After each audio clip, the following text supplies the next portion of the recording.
Disappearance of the first victim in Chungju 1986. In the summer of 1986, the quiet city of Chungju was preparing for its summer festivals. But something ominous was lurking on the horizon. A young woman named Seo-Jung vanished without a trace. Her family was deeply worried and began searching every corner of the city, but to no avail. The police hadn't received any reports of suspicious disappearances during that time, but confusion began to set in. Many questions arose.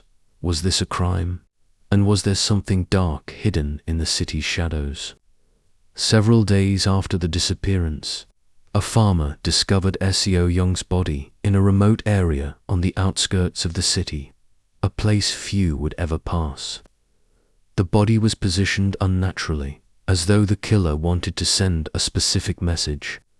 The police were bewildered during the inspection, as the body was in a strange condition, with no clear evidence. The features were distorted, and signs of violence were visible on the victim's body. This wasn't a random or simple killing. It seemed as if the killer had relished playing with fear and terror. Police investigations revealed that the murder was not just a random event. It was full of symbolism. There were signs that the victim had been tortured before being killed, and the method of the murder followed a particular pattern. The violence directed at the victim was both precise and bizarre. Additionally, nothing had been stolen from the victim, leading police to hypothesize that the killer was not motivated by theft. It felt as though the crime had a psychological element, with the killer carefully choosing his next victim. After Seo-Jung's murder, the killings began to repeat themselves in a strange pattern. In early 1987, a second victim was found under similar circumstances, heightening the police's concern. What complicated the case further was that the killer left no evidence to help identify him. The population was in a state of panic, and the police began questioning every individual they suspected might be connected to the case. As the number of crimes grew, investigators started to feel that they might be dealing with a serial killer, prompting them to intensify the investigations. As the crimes in Chungju continued to repeat, people became fearful at every corner of the city. The dark alleys became more isolated, and houses that once stood open were now locked with heavy bolts. The police were in a state of complete helplessness. Investigations became more complicated, with no significant progress. As the victims mounted, some voices began to question the possibility of a serial killer. Could the killer be living among the people, undiscovered? And how did he choose his victims? The police began to study the nature of the increasing victims more carefully. All of the victims were women, most of them from middle-class backgrounds. The method of killing was similar: physical assault before the murder, with signs that the killer had spent time planning in advance. The crimes were not random. They showed that the killer was carefully selecting his victims, as if planning something bigger. Investigators began to feel that there was a pattern, leading them to believe the killer was enjoying the psychological torment of his victims before killing them. At this stage, the police had exhausted all their efforts to solve the mystery of the serial killer. The dark streets echoed with sounds of fear, yet the investigations moved at a painfully slow pace. The detectives pursued every lead, but nothing connected them to the culprit. The evidence was incredibly scarce, and there were no clues pointing to the killer's identity. Everyone was on edge, but the investigators couldn't find any thread to link them to the culprit. In late 1987, the investigators discovered something strange. They found a common thread among the victims. All of them had passed through the same area before their disappearances.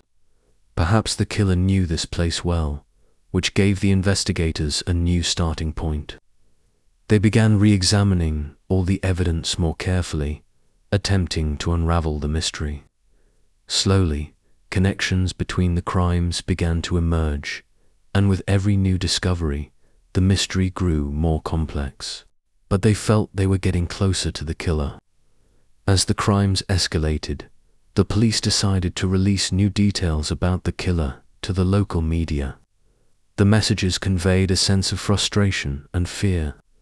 Panic spread among the residents of Chungju, as everyone felt that the killer might be very close to them. The news spoke of more potential victims, yet there were no new leads revealing the killer's identity. In 1989, investigators began to use new techniques to aid in solving the case. Forensic science and modern technologies were still in their infancy at the time, but they decided to make use of them. Genetic evidence from crime scenes was analyzed, and it appeared this could be very useful.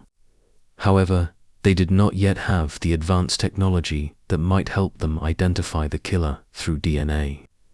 Years passed, and as the investigations continued, investigators began to feel like they had entered a vicious cycle. Every suspect was examined and interrogated, but there was no evidence linking them to the crimes. The police were in a state of despair, and it seemed like the case might close without resolution. Nevertheless, the investigators were determined not to give up. By the early 1990s, the killings had reached their peak. Each murder added to the list, and with it, the psychological toll on the city worsened.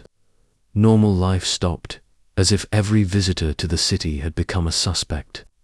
The walls of houses were always shut tight, and the city was no longer as it once was. Pain covered the faces of everyone, and with it, the police grew increasingly anxious. In 1995, with advancements in evidence analysis techniques, the investigators were given a new opportunity. Samples were analyzed precisely using advanced scientific methods. The results showed that the killer had left behind genetic traces that could solve the puzzle. The truth seemed within reach, but they needed more time to uncover it. In 2019, after more than 30 years of investigations, DNA testing revealed the identity of the killer. It was Seo-Jung, a person who had never been under suspicion before. The killer had lived a quiet life, far from the public eye, for all these years. The revelation shocked the city. How had this person managed to evade capture for so long?